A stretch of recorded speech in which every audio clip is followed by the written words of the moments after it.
Captain Elena Vasquez stared at the scanner readings with growing confusion. The object floating in the empty space between galaxies was impossible. It was bigger than Earth's moon and older than most stars in the Milky Way. The metal looked strange, like it was made of crystal and light mixed together. "How long has it been drifting out here?" asked Dr. Marcus Chen, leaning over Elena's shoulder to look at the screen. "The computer says at least 4 billion years, Elena replied. "Maybe longer. It's older than complex life on Earth." The exploration ship Endeavour had been traveling for 6 months, looking for new planets humans could live on. They never expected to find something like this in the cold, empty space between galaxies. The object was huge and dark, but as they got closer, lights began to appear on its surface. "Captain, it's scanning us," said Commander Sarah Kim from the pilot's seat. Her voice was tight with worry. Elena felt her heart beat faster. "Shields up. Weapons ready." But before anyone could move, the lights on the object grew brighter. Beautiful patterns of blue and gold light danced across its surface like living things. The Endeavour shook gently, but not from weapons. Something was pulling them toward the object. "I can't control the ship," Sarah said, her hands moving quickly over the controls. "It's not hurting us, but we're being pulled inside." Elena made a quick decision. Let it happen. If they wanted to destroy us, we'd be dead already. The massive object opened like a flower. Inside was a space so large that the Endeavour looked like a toy boat in an ocean. The walls glowed with soft light, and strange structures hung from the ceiling like upside-down cities. The air shimmered as if it was alive. "My God," whispered engineer Jake Torres. "Look at the size of this place." As their ship landed on a platform that seemed to grow from the floor, Elena gathered her courage. "Chun, Torres, Kim, you're with me. Everyone else stays with the ship and keeps the engines warm." They put on their spacesuits and stepped outside. The air was breathable, according to their scanners, but Elena wanted to be safe. The platform they stood on was smooth and warm under their feet. Ahead of them, something was approaching. Elena had seen pictures of aliens in movies and books, but nothing had prepared her for this. The being that came toward them was tall as a tree and made of what looked like living crystal. Light moved through its body like blood through veins. When it moved, it made a sound like wind chimes in a gentle breeze. Behind it came others, each one different, but all made of the same crystal and light. They moved slowly, carefully, as if they were afraid of scaring the humans. The first being stopped a few feet away and began to speak. Its voice was like music, but Elena's translator made the words clear in her ear. "Welcome, young ones. We are the architects. We have waited so long to meet others like us." Elena stepped forward, trying to keep her voice steady. "I'm Captain Elena Vasquez of the human ship Endeavour. We come in peace." The being, the architect, tilted its head in what might have been surprise. "Peace? Yes, we sense this in you. But that is not what makes you special." It paused, and the lights in its body grew brighter. "Tell me, humans, what drives you to travel so far from your home?" "We're explorers," Elena said. "We want to learn, to find new places, to keep growing. Even when it is dangerous? Even when you might die far from everything you know?" Elena looked at her crew. Chen nodded encouragingly. "Yes, even then." The architect made a sound like singing. Around them, the other crystal beings began to glow brighter, and Elena realized they were excited. "After 4 billion years," the architect said, "we have found our kin at last." Chum stepped forward. "Kin? But we're nothing like you. We're made of flesh and bone, not crystal and light." "The bodies are just shells," the architect replied. "What matters is what drives the spirit inside. We have watched your species from afar. We have seen you face impossible odds and refuse to surrender. We have seen you rebuild after every disaster. We have seen you reach for stars you may never touch, simply because they are there. The lead architect moved closer. Elena forced herself not to step back. I am called Siren Kaveth. I am the eldest of our kind who remain in this form. For eons beyond counting, we have searched for others who share our greatest trait. What trait is that? Sarah asked. The refusal to give up, Siren Kaveth said simply. The stubborn determination to keep existing, to keep striving, even when the universe seems to care nothing for your efforts. Torres laughed nervously. Humans are definitely stubborn. Ask anyone who's tried to tell us something is impossible. Exactly, Siren Kaveth said, and Elena could hear something like joy in its musical voice. Come, let us show you who we are and why we have waited so long for you. As they followed the architects deeper into their ship, Elena felt a strange mixture of fear and excitement. These beings were older than anything humans had ever encountered. They had existed since before Earth had its first oceans. And somehow, they looked at humanity and saw family. The corridor they walked through was carved from the same crystal material as the architects themselves. Light flowed through the walls like rivers, and Elena could see vast chambers stretching away in all directions. Some held machinery she couldn't understand. Others seemed to be gardens filled with plants made of light. Your ship, Chun said. It's not really a ship, is it?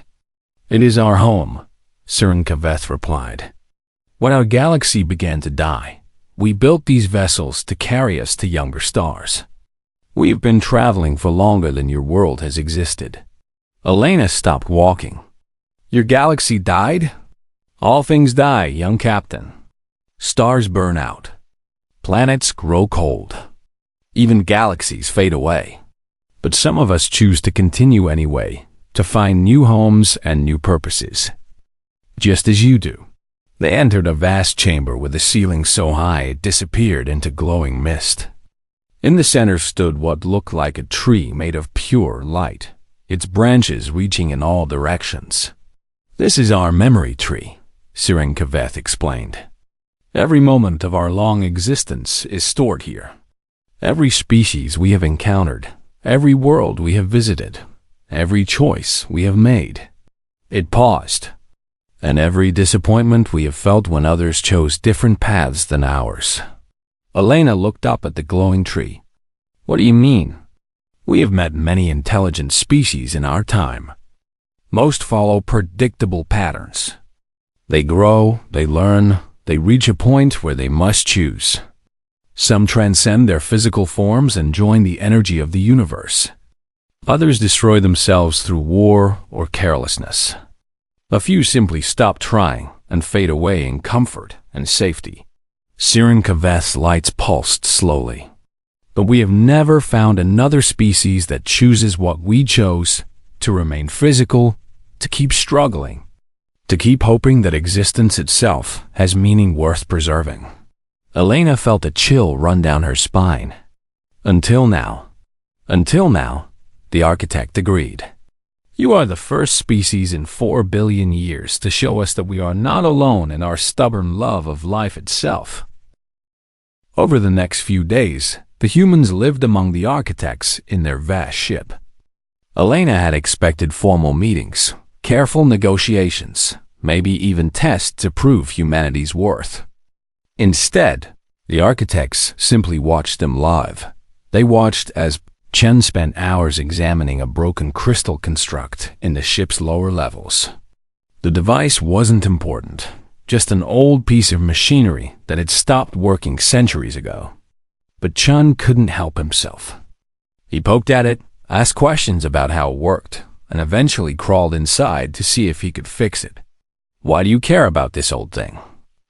Asked Veth Karin, a younger architect who had been following Chun around like a curious child. Chun wiped sweat from his forehead. Because it's broken. And broken things can usually be fixed if you try hard enough.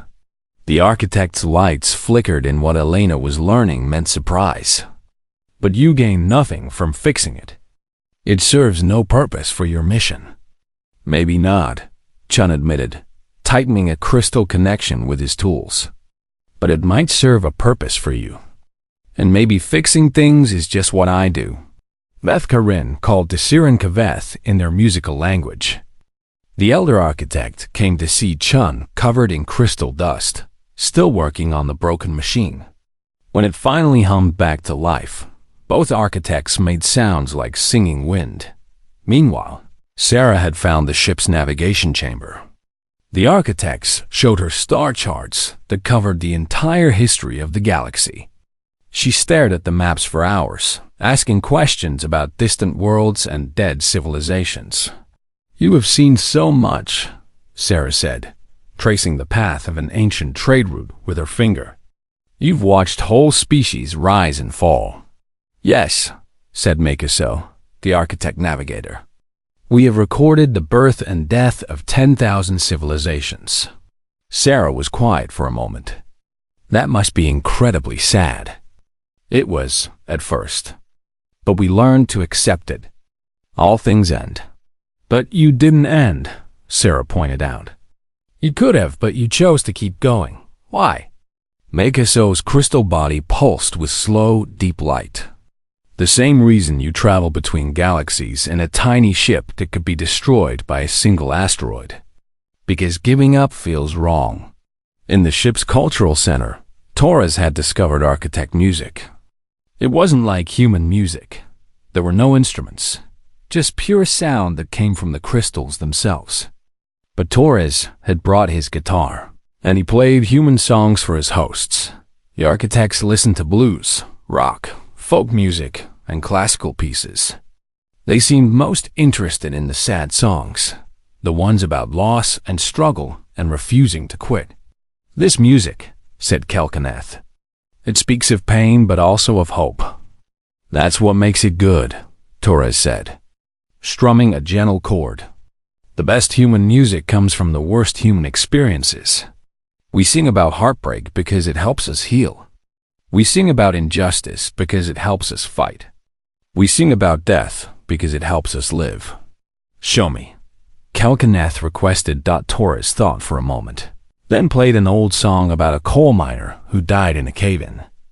It was a true story from Earth's history, about a man who used his last breath to tap out a message on the mine walls, telling his family he loved them. When the song ended, Kelkaneth was glowing so brightly that Torres had to shield his eyes. "This miner," the architect said. "He knew he was dying. Yeah. But he used his final moments not to curse fate or beg for mercy, but to send love to others." "That's what humans do," Torres said simply. "We love each other, even when everything goes wrong." Elena spent her time with Sirin Kaveth, learning about the architect's long journey. They showed her recordings from their memory tree, not just facts and dates, but actual experiences preserved in crystal dot. She saw the death of their original galaxy, when ancient stars went dark one by one. She felt their sorrow as they watched their people choose to transcend rather than continue struggling in physical form. She experienced their loneliness during the long journey between galaxies. "Why didn't you transcend with the others?" Elena asked after viewing a particularly painful memory. "It would have been easier." "Easier, yes," Sirin Kaveth agreed. "But we believe someone should remain to remember. Someone should stay to witness new life, new civilizations, new possibilities. Someone should refuse to let the universe forget that consciousness once existed here." Elena nodded slowly. "Even if it meant being alone forever. We hoped we would not be alone forever. We hoped that somewhere, someone else would make the same stubborn choice we made. And if no one did? If you never found anyone like you?" Sirin Kaveth's lights dimmed. "Then, at least we would have tried. Trying is what we do." That evening, the humans gathered in their assigned quarters to share what they had learned. Chen had successfully repaired 3 more broken devices and was already working on a 4th. Sarah had memorized half the galaxy's history. Torres had taught 6 architects to play simple melodies. "They're studying us," Elena realized. Not our technology or our ship or our weapons. They're studying how we think. And? Chan asked. And I think we're passing whatever test they're giving us. The next day, Siren Kaveth took Elena to the memory tree's core. Deep inside the crystal structure, millions of recordings glowed like stars. Each light is a species we have encountered, the elder architect explained. Watch. The lights began to move, showing Elena the history of intelligence in the galaxy. She saw species that built great empires, then destroyed themselves in wars. She saw others that achieved perfect peace, then slowly lost interest in existing and faded away. She saw civilizations that uploaded their minds to computers and stopped caring about the physical world. What happened to them all? Elena asked. They chose certainty over possibility, Siren Kaveth said. They chose comfort over growth. They chose transcendence over persistence. But you didn't. No, and neither did you. The architect showed Elena recordings of human history, but not the grand moment she expected. Instead, she saw ordinary people in impossible situations. A mother carrying her child through a war zone. Scientists working to cure diseases they knew they might not live to see defeated. Explorers setting out for unknown lands with no guarantee they would return. Every species reaches a point where logic says to stop trying, Siren Kaveth explained. Most listen to logic. Humans argue with it. Elena laughed despite herself. We're pretty good at arguing. You are good at refusing to accept that existence is meaningless. You keep acting as if your choices matter, even when the universe gives you no proof that they do. Maybe they don't matter, Elena said. Maybe we're just too stubborn to admit it. Perhaps. But what if they do matter? What if the universe needs someone to care about it, to witness it, to refuse to let it slide into cold emptiness without a fight? Elena stared at the millions of lights in the memory tree. So many species, so many different paths. And somehow, humans had chosen the same impossible path as these ancient beings. You're not just calling us kin, she realized. You're calling us partners. Siren Kaveth's entire body flared with golden light.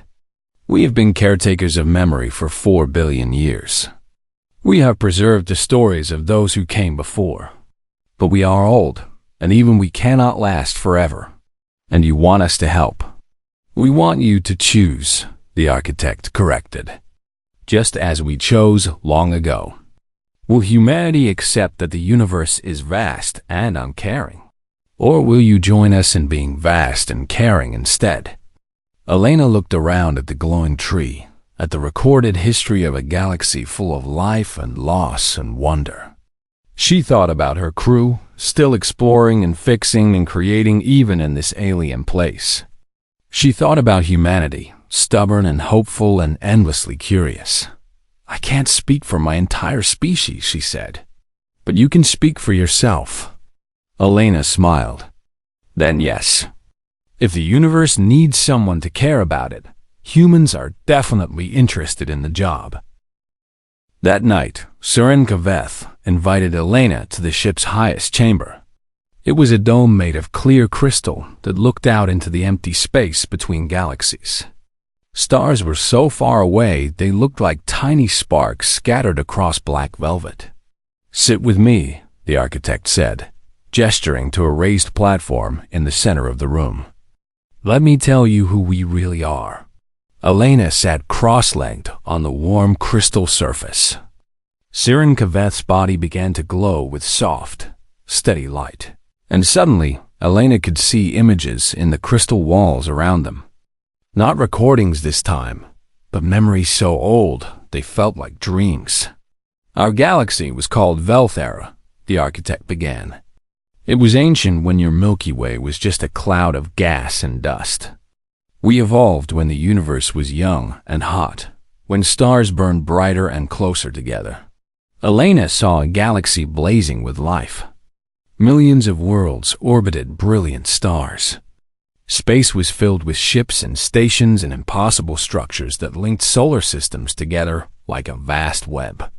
We were not the first intelligent species in Valthara, but we became the most persistent. Others came and went. Some destroyed themselves. Some transcended to higher forms of existence. Some simply grew tired of existing and chose to fade away. But not you. Not us. Not us. We stayed. We built. We explored. We helped younger species when we could. We archived the stories of those who came before. For 3 billion years, we were the caretakers of Valthara. The images changed.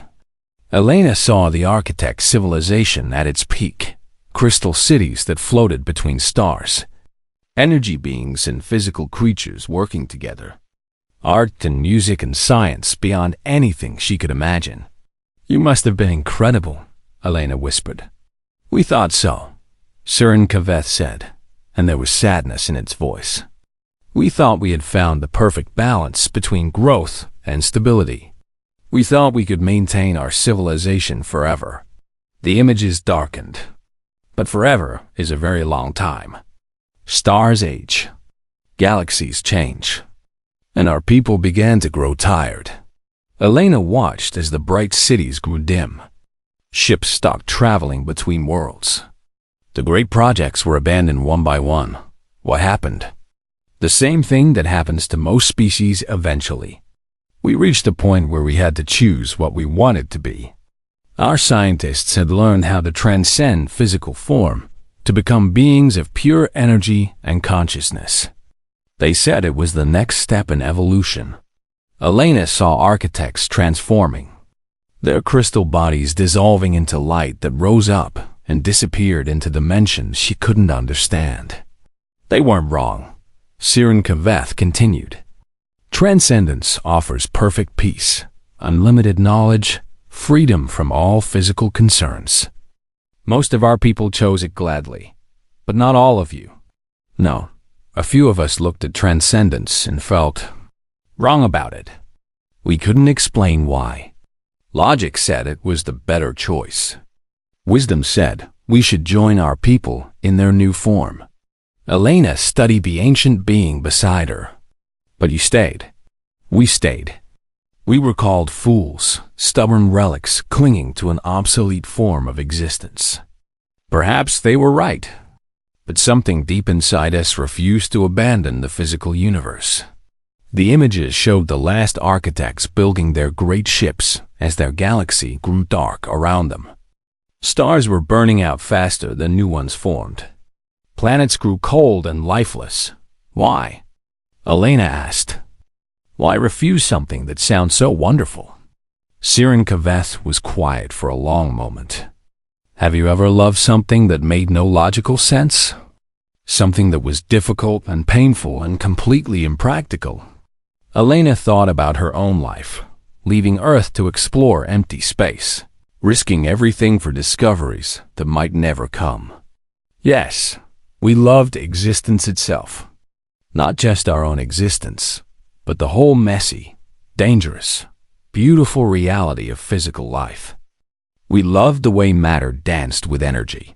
We loved the way consciousness could emerge from simple elements.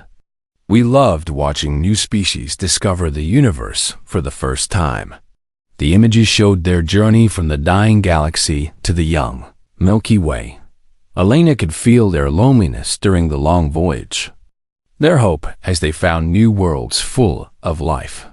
We told ourselves we were preserving something important.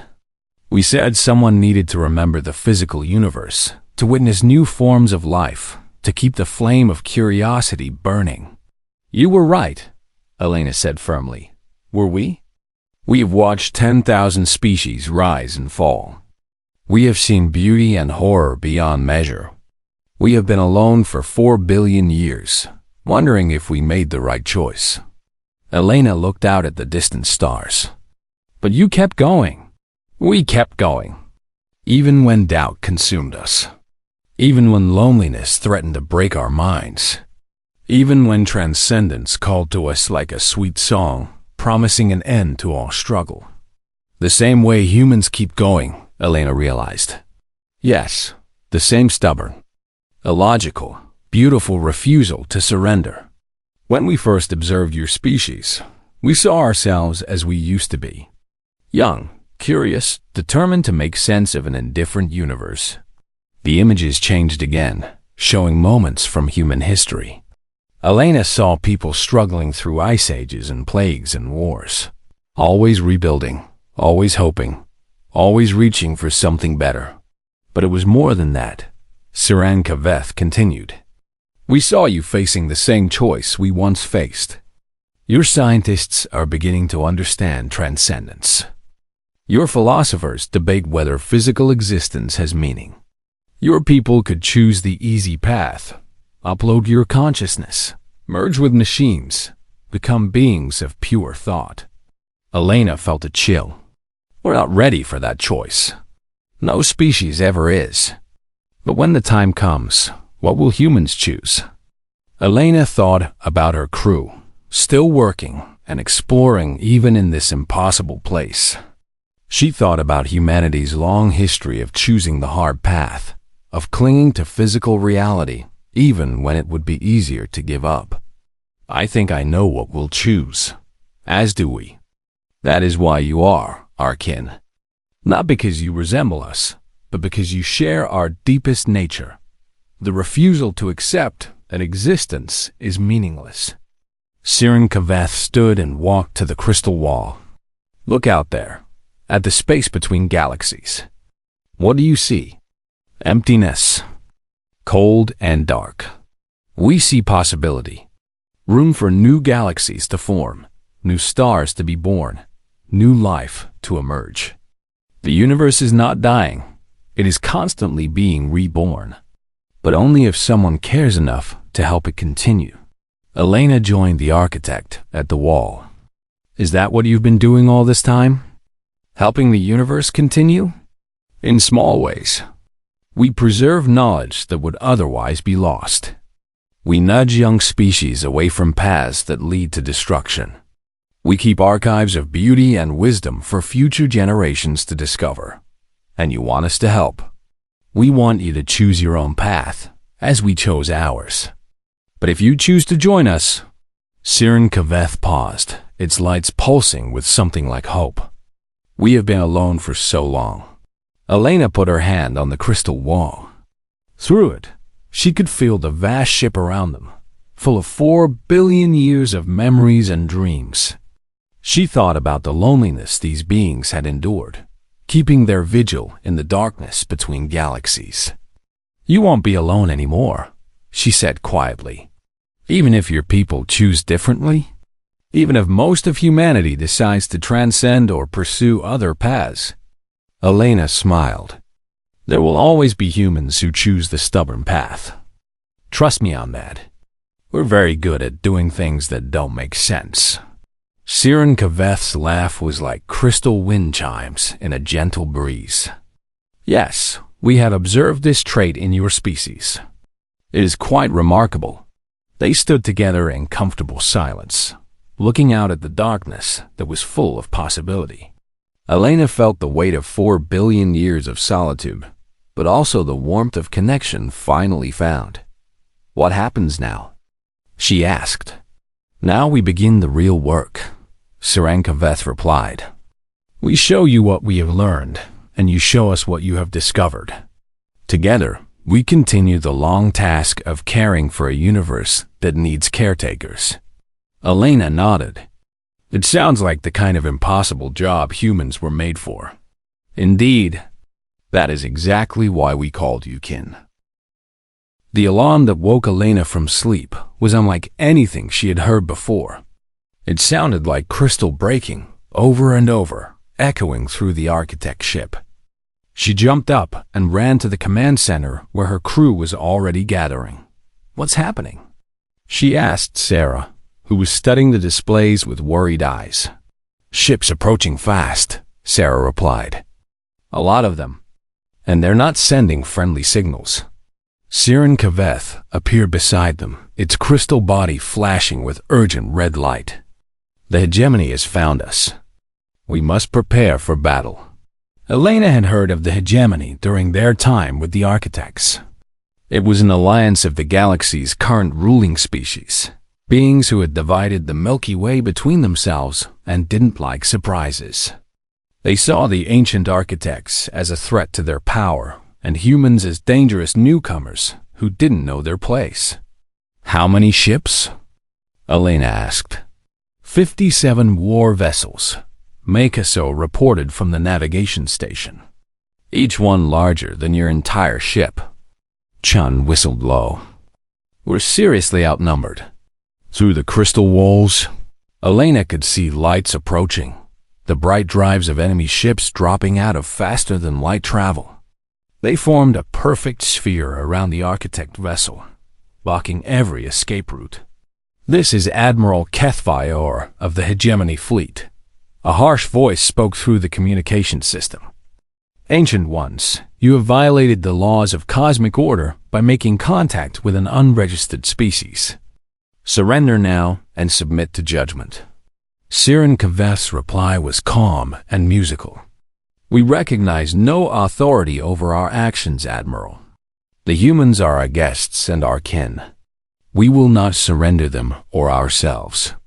Then you choose destruction. All vessels, prepare to fire. Elena's mind raced. The architect ship was huge and ancient, but it hadn't been built for war. The Endeavor had some weapons, but nothing that could hurt the massive hegemony warships.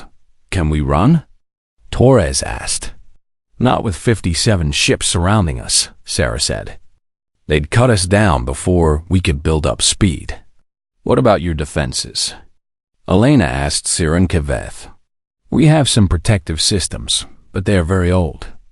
They were never meant to face this many enemies. Elena looked around at her crew and the architects. Logic said they should surrender. The hegemony might imprison them, but at least they would live. Fighting meant almost certain death for everyone, but as she looked at her people's faces, Elena realized none of them were considering surrender. Chen was already moving toward the engineering section. Torres was checking his tools. Sarah was studying the enemy formation for weaknesses. We fight, Elena decided. Captain, Vethkarin said, its young voice flickering with fear. You cannot defeat 57 warships with one small vessel.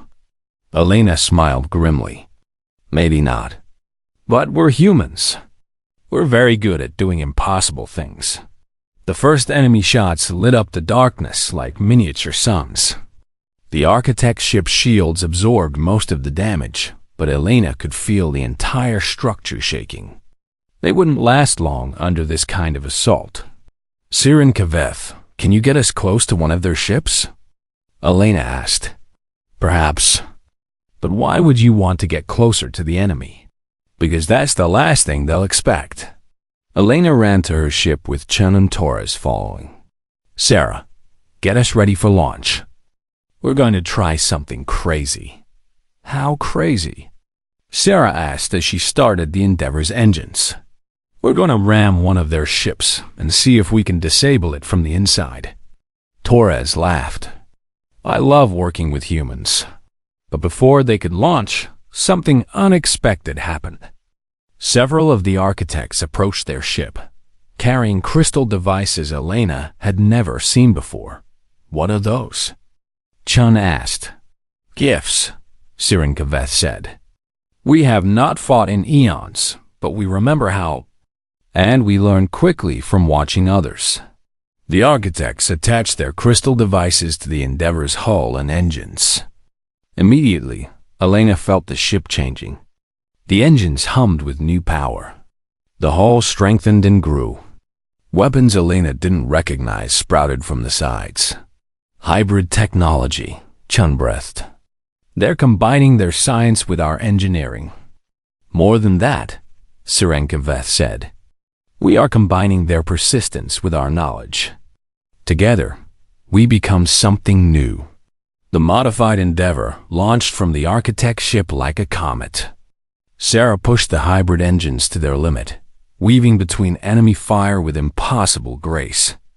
The crystal modifications let the ship move in ways that defied physics. There, Elena pointed at a gap in the enemy formation. The big ship on the left? It looks like their command vessel. Torres was busy at his station, learning to use the new weapons. I've got some kind of energy cannon here, and these crystal things seem to disrupt their shields. Do it, Elena ordered. The Endeavor's new weapons carved through the enemy's defenses like they were made of paper. But the real surprise came when they got close to the command ship. Instead of trying to board it, Chun had a better idea. Their ships depend on energy fields to stay together, he said, studying the readouts. If we can disrupt those fields. He fired a pulse from the crystal weapons directly into the command ship's power core. The massive vessel didn't explode. It simply came apart, piece by piece, as its energy fields failed. One down, Sarah said. 56 to go. But the enemy was adapting too. The remaining ships changed their formation, trying to surround the tiny hybrid vessel.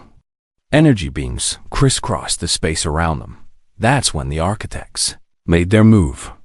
The ancient ship came alive with power Elena hadn't imagined it possessed. Beams of pure light lanced out from its crystal surfaces, not to destroy, but to confuse. The light wrapped around enemy ships like golden nets, blinding their sensors and disrupting their communications. Now, Surin Kaveth's voice echoed across all frequencies. We show you what the old ones learned about persistence. The architect ship began to change shape, its crystal surfaces flowing like liquid. It grew spikes and projections and impossible curves that hurt to look at. Elena realized it wasn't following the normal rules of physics anymore. They're using their consciousness to reshape matter directly, Chun said in amazement. They're turning the ship into a living weapon.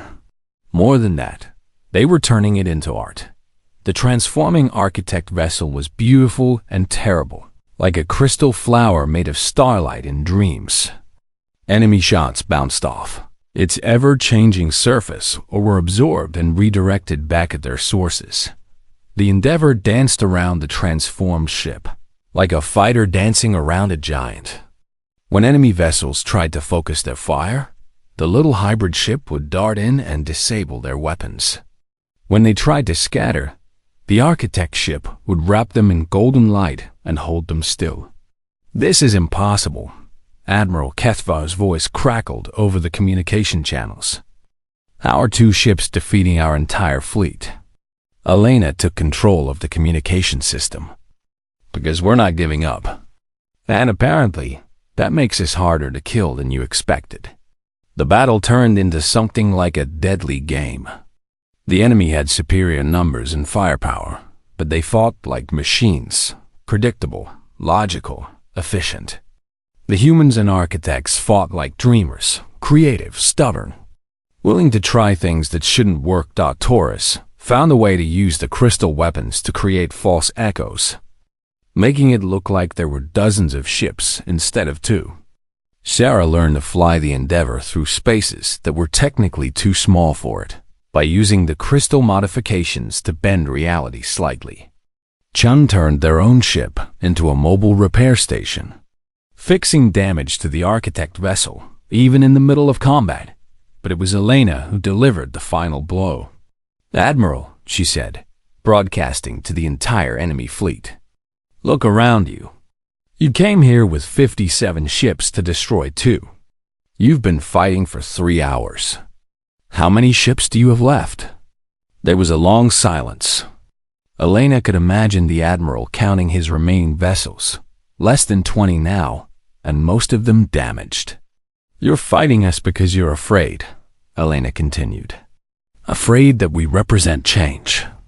Afraid that the galaxy doesn't belong to you forever. But fear makes you weak, and weakness makes you predictable. She paused, then delivered the words that would end the battle. We're not your enemies, Admiral. But if you keep fighting us, you'll lose everything. Because we're too stubborn to quit, and you're not stubborn enough to win. One by one, the enemy ships began to withdraw. Admiral Kethvajor's command ship was the last to leave. "This is not over, humans," his voice promised. Elena smiled as she watched the enemy fleet disappear into faster-than-light travel. "Yes, it is. You just don't know it yet." In the aftermath of the battle, Elena found herself sitting with Siren Kaveth in the Crystal Observation Dome again. The Architect ship was slowly returning to its normal shape, and the Endeavor was docked safely in its bay. "We won," Elena said, still hardly believing it. "We survived," Siren Kaveth corrected. "That is what stubborn species do. We survive long enough to try again tomorrow." Elena laughed. "I'm starting to understand why you call this kin. The understanding is mutual, Captain. Your species fights the way we once did, not just to win, but to prove that existence itself is worth defending." Elena nodded, looking out at the stars. "So, what happens now?" Siren Kaveth's lights pulsed with something like anticipation. "Now we begin the real work. Building something new together." 3 months later, Elena stood in the communications center of the Architect ship, watching as dozens of screens showed human colonies across the galaxy. The news was spreading faster than she had expected. "The colony on New Terra is reporting success with the crystal agricultural systems," Chan said, reading from a data tablet. "Crop yields are up 300%, and the plants are adapting to local conditions faster than anyone thought possible. And the mining operation on Kepler 442? Elena asked. "They've managed to integrate Architect memory storage with human computer systems. They can now process geological data in ways that were impossible before." Sarah looked up from her own reports. "It's not just the technology, though. The colonies are reporting something else, a change in attitude. People are more willing to try difficult projects, to take on challenges that seemed impossible before." Elena nodded. She had seen it herself during visits to human settlements. The knowledge that an ancient, wise species considered humanity worthy of partnership had given people new confidence in their own abilities. "It's because they know we're not alone anymore," Torres said from across the room. He was working on a new hybrid engine design, combining human creativity with architect precision. "For the first time in history, humans have met aliens who actually like us." "More than like," Siren Kaveth said, entering the room with its characteristic musical footsteps. "Respect, admiration, recognition." Elena turned to greet the ancient being. Over the past months, she had learned to read the subtle changes in the Architect's crystal body. Right now, Siren Kaveth was glowing with the warm, steady light that meant contentment. "How are your people adapting to human contact?" Elena asked. "Better than we hoped. Veth Karin has started what you would call a hobby, collecting human music and translating it into crystal harmonics. Others are fascinated by your literature, your art, your incredibly diverse ways of expressing the same stubborn hope." "And the other species in the galaxy? How are they reacting to our alliance?" Siren Kaveth's lights shifted to a more complex pattern. "With fear, mostly, but also with curiosity. 7 species have requested meetings. They want to understand what makes humans and architects compatible." Elena smiled. "And what do you tell them?" "The truth. That compatibility has nothing to do with technology or biology. It comes from shared values, the refusal to accept that existence is meaningless, and the determination to keep trying, even when logic suggests failure." Elena walked to the large viewing screen that showed the space around them. The Architect ship was no longer alone in the emptiness between galaxies. Human vessels moved alongside it now, modified with crystal technology and crewed by volunteers who had chosen to join the ancient wanderers. "Speaking of trying," Elena said, "have you made a decision about the proposal?" "Which one?" "Humans make so many proposals." Elena laughed. The big one, about creating permanent colonies in intergalactic space. For months, human engineers and architect builders had been working together on an ambitious plan. Instead of just traveling between existing galaxies, they wanted to build new homes in the vast empty spaces, artificial worlds that could support both species. The engineering challenges are enormous, Sirinkaveth said. We would need to harvest energy directly from quantum fluctuations, create matter from pure energy, build ecosystems that have never existed before. In other words, Elena said, it's exactly the kind of impossible project that humans and architects were made for. Precisely. Sirinkaveth's entire body flared with golden light. We approve of the proposal. Construction will begin within the year. Elena felt a thrill of excitement. Building worlds in empty space. It was the kind of dream that had driven humans to the stars in the first place. But now they wouldn't be doing it alone. There's something else, Sirinkaveth continued. We have been in contact with others. Others? Remnants, survivors, small groups from ancient species who, like us, chose persistence over transcendence. They are scattered across many galaxies, lonely and hidden. But news of our alliance with humanity has reached them. Elena's eyes widened. How many others? We do not know yet. Communications across galactic distances are slow and difficult. But we estimate at least 12 groups, possibly more. The implications hit Elena like a physical blow.